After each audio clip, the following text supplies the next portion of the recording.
बच्चे हैं? एक बेटी है। एक बेटी है? जी। कितनी सी है? 1 साल की।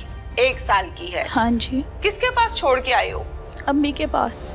अम्मी के पास। रोना नहीं है, सारी कहानी बतानी है। जो होना था वो हो गया। पुलिस ने क्या किया, शौहर ने क्या किया, जालिम समाज ने क्या किया, ये सब मैं आपसे सुनूंगी और मैं आपकी बातें सुनने आई हूँ, ठीक है ना? जी। आप मेरी छोटी बहन है, बच्ची हो, अल्लाह खैर करेगा। जो भी मसले मसाइल हुए अल्लाह ने उसमें से आपको निकाला। शौहर के साथ कैसी जिंदगी गुजर रही थी? मैम शुरू में जब शादी हुई, शादी से पहले जब के मांगी गई थी, बहुत केयर करते थे मेरे ससुर। मेरे ससुर बहुत ख्याल करते होते थे। सोई होती थी ना छत पे, अभी सुबह 6 बजे सूरज सर पे होता है। अगर 6 बजे मैंने नहीं उठना ना तो ससुर ने छत पे आना है, तार पे खेस टांगना है कि धूप आ रही है। इस हद तक मोहब्बत करता था, जिताता था कि मुझे बहुत अच्छी लगती है, मेरी जान से प्यारी है। तो ये तो अच्छी बात है ना? अच्छी बात थी ना पहले जब एंगेजमेंट हुई थी तब। जिस दिन मेरी शादी हो गई, मैं शादी से पहले जॉब करती थी फैक्ट्री में एज अ सुपरवाइजर। ठीक है। तो पहले तो कहते कि हमें कोई मसला नहीं है, फैक्ट्री में जॉब करने वाला बंदा बदनाम नहीं होता, लोग करते हैं। पहले तो बहुत कहता होता था कि नहीं ऐसा कुछ भी नहीं है, मेरे लिए ऐसे जैसे दूध पाक हो। बहुत इज्जत करता था, तारीफ करता रहता था। जब शादी हुई, शादी का भी 3रा दिन था। सुबह मैं सो रही थी तो 6 बजे झाड़ू लगाना शुरू हो गया। 5 बजे का टाइम है रूम में। शादी का 3रा दिन था? 3रा दिन था। अच्छा। सोई हुई थी तो जब मैं उठी शोर सुन के तो मैंने बोला कि बुजी क्या बात है? तो कहते जब फैक्ट्री जाती थी जब तो 4-4 बजे उठती थी और अब घर है टाइम से सो जाती है। वो काम पे नहीं, घर के काम नहीं करने होते। तुम्हारे लिए तुम्हारे बाप ने तुम्हारे साथ मुलाजिम भेजी है। उठ के बर्तन वॉश थे। रात को मेरी आदत है, आज भी आप किसी से भी पूछ सकते हैं, घर में रात को सोते वक्त कभी बर्तन धोने वाला नहीं रखा। तो बेवजह किचन में बर्तन चिल्ला के फेंकने। जी मैंने गाय का दूध चुना है और जो बर्तन है वो वॉश करने वाले पड़े हुए हैं। फिर आहिस्ता आहिस्ता अपनी रूटीन पे आ गया। फिर एक दिन ना उसने ना अजीम को कहा कि ये लड़की ऐसे है, ये वैसे है। उसको पहले भी शादीशुदा था और उसको भी जब 3 माह हुए प्रेगनेंसी को उसको भी निकाल दिया। और इसी तरह इन्होंने मेरे साथ किया। बोलते थे कि वो अच्छी औरत नहीं है, वो बहुत गंदी है, बदचलन है। मेरी बेगम को टीबी था और उसके बर्तन ऐसे अलग किए जैसे कि इंसान को कैंसर हो। आपके साथ बेटा क्या किया, आप अपनी बताएं। मेरे साथ यही कि जब थोड़े दिन गुजरे बुरा सलूक करने लगे। बेटे को पहली की तरफ मतवज्जा करता था कि उसकी तरफ हो जाओ और इसको छोड़ दो। बेटे ने कहा ठीक है। उसके घर जब बेटा हुआ तो बाप ने बेटे को उधर भिजवा दिया और पीछे से उसने मेरे साथ बदतमीजी की। घर अकेली थी, सास फौत हो गई हैं। एक नंद है जिसकी शादी हुई है, छांगा मांगा रहती है। और पीछे से इसने मेरे साथ ना गलत हरकत की है। किसने? मेरे ससुर ने। ससुर ने? अबू जी कहती हूँ। उसने मेरे साथ बदतमीजी की है। मुझे नहीं पता था बाहर दरवाजे बंद हैं। पहले गया बाहर दरवाजे बंद करके आया, जो कि दूसरे वाले थे सिर्फ रूम के, सिर्फ वो ही ओपन थे। तो मुझे कहता मेरे पास बैठो। तो मैं अबू जी समझ के जितना आपका डिस्टेंस है इतने डिस्टेंस पे बैठ गई। तो कहती इधर आओ मेरे पास बैठो, मैंने तुम्हारे से ना अजीम के हवाले बात करनी है। मैं उनके पास बेड पे बैठ गई। तो उसके बाद ना उन्होंने ना मुझे गलत टॉर्चर किया। मैं उठ के बाहर चली गई। अब बच्ची तो नहीं हूँ, समझ आती है कौन किस लहजे से किस अंदाज से बात कर रहा है। तो फिर इसने ना मेरे साथ पीछे किचन में आके मैं नाश्ता बनाने लगी हूँ तो फिर उसने मेरे साथ बदतमीजी की। तो किचन में ना नमक मिर्च वाला डंडा था, मैंने वो ही पकड़ के ना आगे से इशारा किया, ऊंची बोलने लग गई। तो मुझे कहते अगर जो बात तुम में और मुझ में है, घर में हम दोनों हैं, कोई तीसरा तो नहीं है। मैंने कहा नहीं। कहता जो बात तुम में और मुझ में है वो तीसरे को या तुम बताओगी या मैं बताऊंगा, फिर पता चलनी है। अगर हम कॉम्प्रोमाइज़ करें, दोनों ही किसी से बात ना करें तो किसी को क्या पता घर में क्या हो रहा है क्या नहीं हो रहा।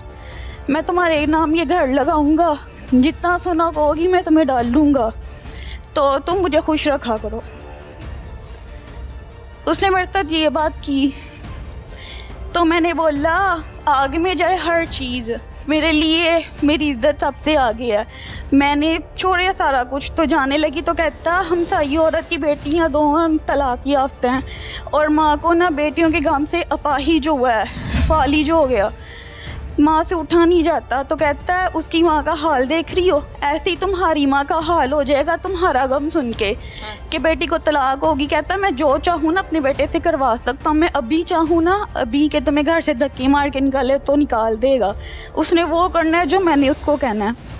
मैंने कहा अगर मेरी माँ को हो गया ना फालिज तो कोई बात नहीं, वो अल्लाह की देन लंबी है। आप लोगों की लड़ाई बहस हुई होगी ना, जी। फिर आपने इस बात के बारे में अपने शौहर को बताया? जी बताया, उसने कहा तुम्हें तो अच्छा ही नहीं लगता, बकवास करते हो, तुम दफा हो जो आज के बाद मेरे साथ इस बारे में बात ना करना। अपने वालिदैन को बताया? अपने वालिदैन को बताया, मेरे वालिदैन हो गए थे एग्री मेरी डिवोर्स के लिए।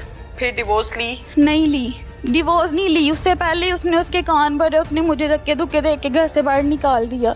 अभी 3 माह ही हुए थे शादी को जब उसने मुझे घर से बाहर निकाल दिया बेवजह। जी अम्मी के घर क्यों गई थी? अच्छा फिर आगे बेटा? उसके बाद फिर मैंने 3 माह की मुझे प्रेगनेंसी थी, मैंने इनका वेट किया, अब आते हैं, नहीं आए। मैंने एक दिन इनको देखा ये लोग ट्रक लेके आए, मेरा सामान जहेज लोड कर रहे थे।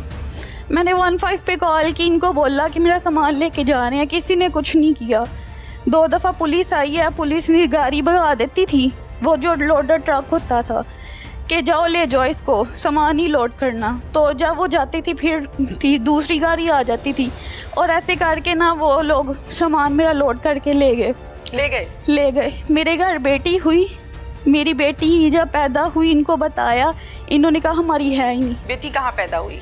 अम्मी के घर। अम्मी के घर? जी। फिर उसके बाद? बड़ा ऑपरेट हुआ, मेरा कोई हाल भी नहीं पूछने आया, ना बेटी अपनी देखने आया। फिर बच्चे? फिर मैंने इन पे सामान जहेज का केस कर दिया, और हुरैन बेटी है मेरी, हुरैन फातिमा, उसका खर्चे का केस किया। जब वो डिग्री हो गए दोनों, मेरे हक में फ़ैसला हो गया, तो इन्होंने मुझे अगवा कर लिया। अगवा कर लिया? मेरे ससुर ने, मेरे ससुर थे, मेरे ससुर का जवाई था, और साथ में जो गुंडे होते हैं बदमाश। शौहर कहाँ था? शौहर अपनी बहन के घर था। उसको पता था? उसको पता था लेकिन वो साथ आया नहीं। ठीक है, अगवा कहाँ से किया? मैं घर पे सो रही थी, सुबह 4 बजे का टाइम था, अपने रूम में अपनी बेटी के साथ, और आए हैं इन्होंने मेरे भाई को मारा, अब्बू को बहुत ज़्यादा मारा, अम्मी के मुंह पे थप्पड़ लगाए, सोटे मारे, इवन के अब्बू एक बाजू से काम नहीं कर सकते, और अब्बू के सर पे 6 स्टिच लगे हैं, टांके जिनको कहते हैं ना। उस दौरान जो मारपीट हुई अम्मी एक आंख से नाबीना हो गई थी, वो उनका ट्रीटमेंट वगैरह करवाया। फिर आपको ले गए वहाँ से ले गए मुझे। कहाँ लेकर गए? मुझे यहाँ से साहिवाल कालू बदमाश का घर था, वो उधर उन्होंने मुझे चोरी रखा। कालू कौन है? ये डकैत है। अच्छा। इस टाइम वो है जेल में। तो उनके घर पे रखा, फिर मेरा इन्होंने कहीं और पे रखा कि ना मेरे घर में, तो मैं तो पहले ही बहुत बदनाम हूँ, बदमाश बंदा हूँ, आए दिन मेरे घर पुलिस आई होती है, इसको कहीं और छुपाएं। कालू ने कहा जो इश्तिहारी है। ठीक है। उसके बाद फिर इन्होंने मुझे ना किसी और के घर में रखा, वो आंटी थी, तो मैंने उसको बोला आपकी भी बेटी हैं, मेरे साथ ऐसे ऐसे करके मुझे लेके आए, मेरी घर बात करवा दो, आपकी बहुत मेहरबानी। मैं उसके पाँव में बैठ गई, रोई, बहुत रोई। तो उसने कहा अच्छा बेटा मैं तुम्हारी बात करवा देती हूँ, तुम ये ना बताना कि तुम कहाँ हो, तुम बात कर लो, उनको ये कह दो कि मैं जहाँ भी हूँ सही सलामत हूँ, तो तुम ये ना बताना कि तुम कहाँ पे हो। मैंने भाई को नहीं बताया कि मैं कहाँ हूँ, मैंने बस यही कहा भाई आप लोग टेंशन ना लेना। तो ये नहीं कहा कि मुझे बचाएं आके? नहीं, क्योंकि मुझे वो कहते थे अगर तुमने किसी को बताया या कि कुछ हरकत की ना तो तुम्हारे भाई के टोटे टोटे करके नहर में फेंक देंगे, किसी को उसकी लाश भी नहीं मिलेगी। कुल कितने लोग थे? मैम ये लोग जो मुझे घर पे लेने आए थे वो लोग तो थे, एक गाड़ी थी और एक 125 थी, उस पे 2 सवार थे और गाड़ी में 6 अफराद थे, यानी टोटल 8 लोग थे। 8 लोग थे। जब आपको दूसरे घर में रखा जिनसे फोन लेके आपने वो लोग मेरे पास, उसके बाद अजीम भी आ गए थे। जब इन्होंने मुझे, आपके शौहर? जी। अच्छा। जब इन्होंने अगवा कर लिया, उसको फोन किया कि हम उसको लें, अब तुम भी आ जाओ, फिर वो भी आ गया। फिर उसने आके तहफ़्फ़ुज़ नहीं दिया? नहीं। बचाया नहीं? क्या कहा? उसने यही कहा कि केस वापस ले लो, तो घर बसाओ, लेकिन वो ऐसा कोई कनेक्शन नहीं था उनका घर बसाने का। वो सिर्फ ये चाहते थे कि ये केस वापस ले लें और उसके बाद हम इसके टोटे करके नहर में फेंक दें और अपनी बेटी ले लें। अच्छा, फिर उसके बाद फिर मैम इन्होंने मुझे वहाँ पे रखा, मैंने फ़ोन करवाया, भाई ने पुलिस वालों से नंबर ट्रेस करवाया, तो ये लोग आए मेरे पास, रेड की इन्होंने, पुलिस वगैरह आई। तो जब इनको पता लग गया फिर वो लोग मुझे वहाँ से गायब कर लिया, उन्होंने कहीं और शिफ्ट कर लिया। उसके बाद फिर मुझे इन्होंने बहुत मारा। वहाँ से इनको मेरी नंद बरामद हुई थी और उसके बच्चे, ये लोग उसको उठा लाए, दूसरे दिन उसको रिहा कर दिया, छोड़ दिया। इनके पास कोई बुनियाद नहीं थी कि किस बुनियाद पे उनको रखें। उसके बाद फिर रोती थी मैं, सोचा कि अब इनका बनूंगी तो शायद ये लोग मुझ पे करें, बिलीव, ट्रस्ट करें। मैं ना अंदर रूम में लेटी थी कि भाई ये बाप बेटे बात कर रहे थे कि अब हमने इसको हाई कोर्ट लेके जाना है, वहाँ से बयान दिलवानी, और उसके बाद हमने ना हमारी पक्की ज़मानतें हो जाएंगी और फिर हम इसको इसके टोटे टोटे काट के ना तो नहर में फेंक देंगे। आपने सुना था? जी, ये मैंने सुना। और पहले तो मेरा दिल था कि मेरे पास बेटी है, चलो मैं अपना घर बसा लूँ, लेकिन जब मैंने इनकी ये बातें सुनी ना तो मुझे दुख हुआ कि मैं इनको अपना बनाऊं भी, लेकिन इन्होंने मेरा नहीं बनना। फिर आगे? उसके बाद फिर मैंने ना अल्लाह पे छोड़ दिया कि अल्लाह अब तुमने मुझे इनसे बचाना है। तो अभी यही बात जा रही थी कि डकैत आ गए, उन्होंने बोला कि हमसे तुमने काम करवा लिया, हमें पेमेंट नहीं दी, हमें पैसे दो। ये किसको कहा? आपके शौहर को? कालू को।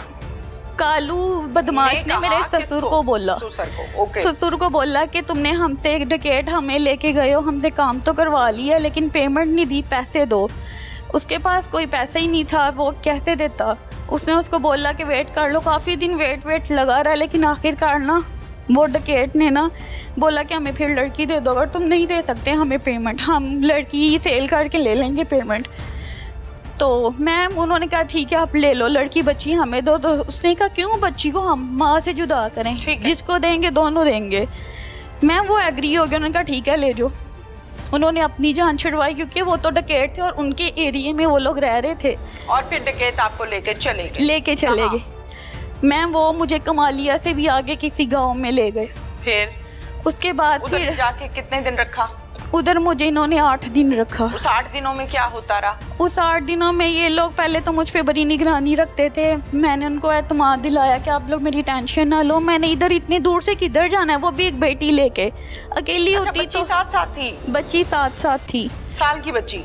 साल की बच्ची। अच्छा। भूख प्यास में वो भी मेरे साथ, क्या बताऊँ क्या क्या मेरे साथ। फिर उसके बाद फिर मैंने उनका भी एतमाद लिया। वो लोग मुझे जहाँ जाते थे, जिनके घर पे रखा हुआ था उसके हवाले करके जाते थे कि आप लोग इसकी निगरानी रखना। कैसे निकली वहाँ से?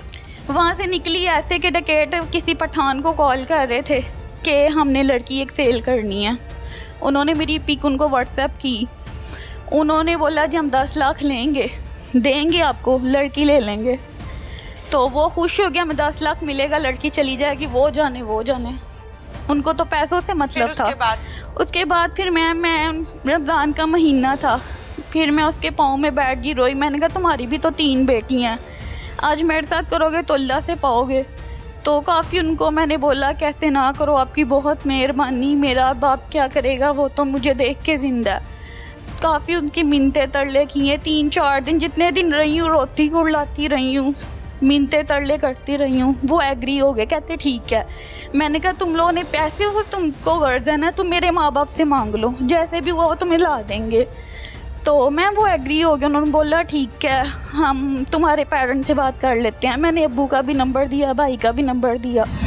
उन्होंने फिर भाई से कांटेक्ट किया, भाई ने बोला ठीक है जिस बंदे के पास आप भेजोगे मैं पैसे लेके आ जाऊंगा। उन्होंने बोला हमें स्टाम चाहिए 26 लाख का। चलो फिर ठीक हो गया, फिर आपस में बातचीत हो गई, फिर वालिदैन ने क्या स्टेप लिया? वालिदैन ने बोला पैसे देके हमारी बेटी मिल जाएगी। कितने में सौदा तय पाया? सौदा 5 लाख फाइनल हो गया था, पर मैम हम गरीब लोग थे, 1 रुपया नहीं दे सकते थे, 5 लाख कहाँ से देते। फिर मेरी सिस्टर और भाई मैम के पास आई, जो ASP मैम है, उनसे बातचीत की कि ऐसे ऐसे मसला। ASP मैम, पुलिस वालों के पास? हाँ जी, पुलिस वालों के पास आए। उन्होंने बोला कि ऐसे ऐसे मसला है, हमारी बेटी हमें फ़ोन करती है कि आके ले जाओ, और डकैत है, हमें फ़ोन करते हैं, पैसे दे दो। फिर मैम ने, और जो मैम सर अख्तर साहब हैं SHO, इन्होंने मेरे अम्मी भाई की और आपी की बहुत हेल्प की है। आज मैं यहाँ हूँ तो सिर्फ इनके वजह से हूँ। अगर ये ना होते तो शायद आज भी मैं उधर जलील हो रही होती।